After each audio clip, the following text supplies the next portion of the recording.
ಇದು ನೋಡಿದ್ರೆ ಚೌಕಿಲ್ಲ, ಇದು ಒಂದು ರೀತಿ ರೆಕ್ಟಾಂಗ್ಯುಲರ್ ಐತಿ, ಆಯ್ತಾಕಾರದಾಗ ಐತಿ. ಆಮೇಲೆ ಎರಡನೇದು ಏನದಂದ್ರೆ ಆಯ್ತಾಕಾರದಾಗ ಒಂದು ಎಲೆಕ್ಟ್ರಿಕಲ್ ಶೇಪ್ ಸುತ್ತಲೂ ಇದನ್ನ ಇದು ಮಾಡ್ಕೊಂಡು ಇಲ್ಲಿ ಸಾಕೆಟ್ಟು ಇಲ್ಲೊಂದು ಮೂರ್ತಿ ನೋಡ್ತೀವಿ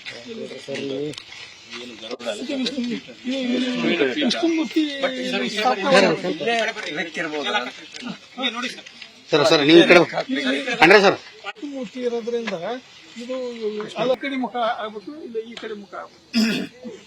ಅಂದ್ರೆ ಇದು ಆಯ್ತಾಕಾರದ್ದು ಶೈವರ ಕಾಲದ ಸರ್ ಅಥವಾ ವೈಷ್ಣವರ ಕಾಲದ? ಇದು ಬಹುತೇಕ ಶೈವ ಕಾಲ ಅಲ್ಲ, ಶೈವ ಮೂರ್ತಿ. ಬಹುತೇಕ ನನಗೇನಿಸ್ತದೆ, ಒಬ್ಬ ಶೈವ ಯತಿಯ ಮೂರ್ತಿಯನ್ನ ಇಲ್ಲಿ ಪ್ರತಿಷ್ಠಾಪಿಸೋ ಸಾಧ್ಯತೆ ಇದೆ. ಅಂದ್ರೆ ಇದು ಭಕ್ತನ ಸಿಂಬಲ್, ಪದ್ಮಾಸನದೊಳಗೆ ಕೈ ಮುಗಿದು ಕುಂತಂತ ಭಕ್ತನ ಸಿಂಬಲ್. ಹೌದು, ಯತಿ ಯತಿ ಯತಿ ಅಥವಾ ಭಕ್ತ, ಭಕ್ತನೇ ಅಂತ ಅಂದ್ರೆ ತಪ್ಪಲ್ಲ. ಯಾಕಂದ್ರೆ ಹಿಂಗ ಯೋಗ ಮುಗ್ಧರೆಯಲ್ಲಿ ಇದ್ರೆ ಯತಿ. ಹಂಗಾಗಿ ಇದು ಒಂದು ಇಲ್ಲಿರ್ತಕ್ಕಂಥ ಇದೇನು ಈ ರುದ್ರಾಕ್ಷಿ ಇವೆಲ್ಲ ಮಣಿದಿದ್ದನ್ನು ನೋಡಿದಪ್ಪ ಅಂದ್ರೆ ಬಹುತೇಕ ಇದು ಶೈವ ಅಂತ ನಾವು ಒಪ್ಪಿಕೋಬಹುದು. ಅಲ್ಲ, ಅವ್ರ ಕೈ ರಟ್ಟೆ ಇರುವಂತದ್ದು ಲಿಂಗ ಇದನ್ನ ಇರಲ್ಲ, ರುದ್ರಾಕ್ಷಿ ಜೊತೆಗೆ ಗರುಡದ್ದು ಒಂದು ಸಿಂಬಲ್ ಇರುತ್ತೆ ಅಂತ. ಹೌದು, ಸಾಮಾನ್ಯ ವಿಷ್ಣು ಮೂರ್ತಿ ಅಂದ್ರೆ ಗರುಡ ಇರ್ತದೆ ವಾಹನ. ಮೋಸ್ಟ್ಲಿ ಇಲ್ಲಿ ಎಲ್ಲ ಕಾಂಪ್ಲೆಕ್ಸ್ ಅಲ್ಲ, ಈ ಕಾಂಪ್ಲೆಕ್ಸ್ ಹೊಡೆದವನ್ನೆಲ್ಲ ಹಾಕ್ಯಾರ.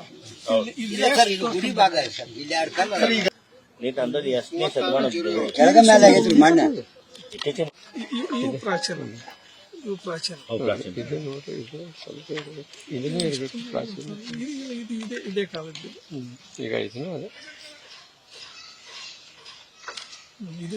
ಇದು ಸ್ವಲ್ಪ ತೊಡಿರಿ. ಈಗ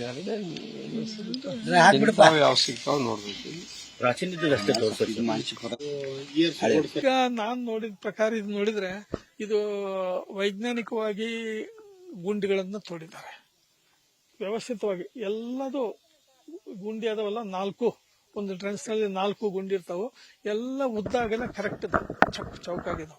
ಆಮೇಲೆ ಎರಡನೇದು, ಈ ಪ್ರತಿಯೊಂದು ಸೆಕ್ಷನ್ ಸಹಿತ ನೀಟಾಗಿ ಅವನ್ನ ಸ್ಕ್ರೇಪಿಂಗ್ ಮಾಡ್ಕೊಂಡಾರ.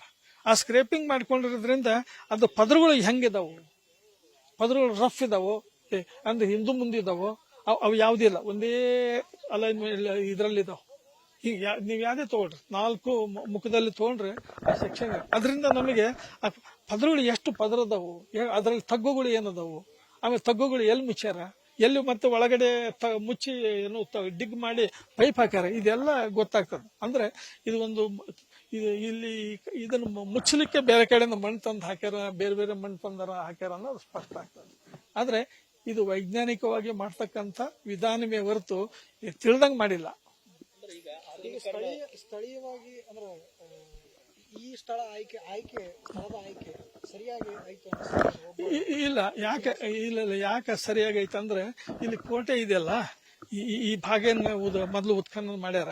ಈ ಉತ್ಖನನ ಮಾಡ್ಯಾರ, ಇದರಲ್ಲಿ ನಮಗೆ ಬೇರೆ ಬೇರೆ ಕಾಲದ ಸಾಂಸ್ಕೃತಿಕ ವಸ್ತುಗಳು ಮ್ಯಾಲಿ ತನಕ ಕಾಣ್ತದೆ.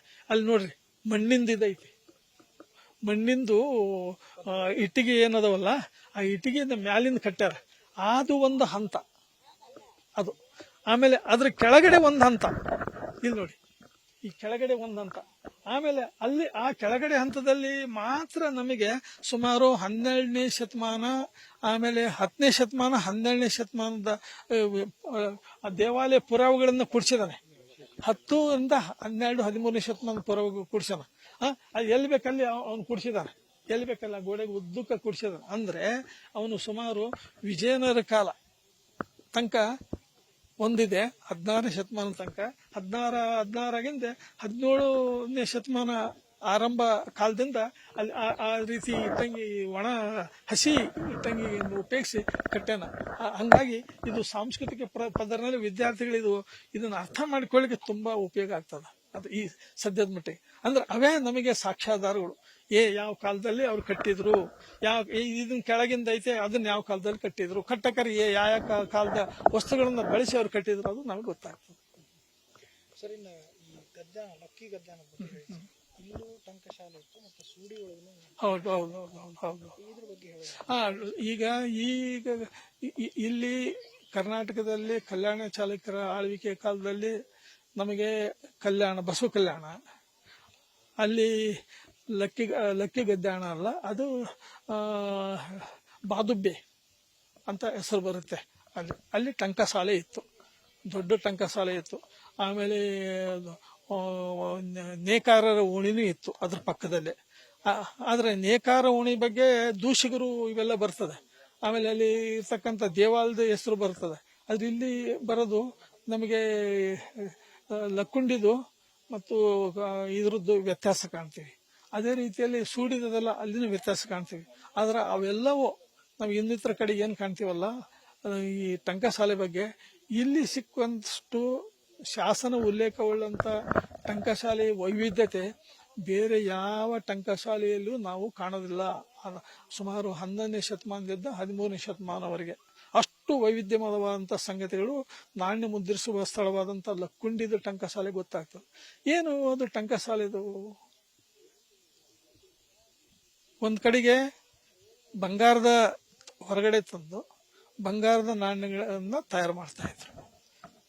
ಅಲ್ಲಿ ಲೊಕ್ಕಿ ಗದ್ದಾಣ ಹಿಂಗ ಹೊನ್ನ ಗದ್ದಾಣ ಇವು ಲೊಕ್ಕಿಗುಂಡಿ ಹೆಸರಿನಲ್ಲೇ ಲೊಕ್ಕಿ ಅಂತ ಬರೆದದ್ದು ಒಂದು ಗೊತ್ತಾಗ. ಇದರಿಂದ ಲೊಕ್ಕಿಗುಂಡಿವೆ ಯಾವ ಭಾಗದ ಶಾಸನದಲ್ಲಿ ಎಲ್ಲಿ ಲೊಕ್ಕಿ ಗದ್ದಾಣ ಸಿಗ್ತದ ಇಲ್ಲೇನೆ ತಯಾರು ಮಾಡಿದ್ರು ಅನ್ನೋದು ಸ್ಪಷ್ಟ. ಅದ್ರಾಗ ಯಾವುದೇ ಹಂಗಾಗಿ ನಮಗೆ ಇದು ಬಹಳ ಕಡೆಗೆ ಪ್ರಚಾರದಲ್ಲಿ ಇತ್ತು. ಅದನ್ನ ನಾವು ಕಲ್ಯಾಣದಾಗ ಇದು ನೋಡಿದಾಗ ನಾವು 3 ರೀತಿಯ ಆಡಳಿತ ವ್ಯವಸ್ಥೆ ಕಾಣ್ತೀವಿ. ಒಂದು ಕೇಂದ್ರೀಯ ಆಡಳಿತ, ಎರಡನೇದು ಪ್ರಾಂತೀಯ ಆಡಳಿತ, ಮೂರನೇದು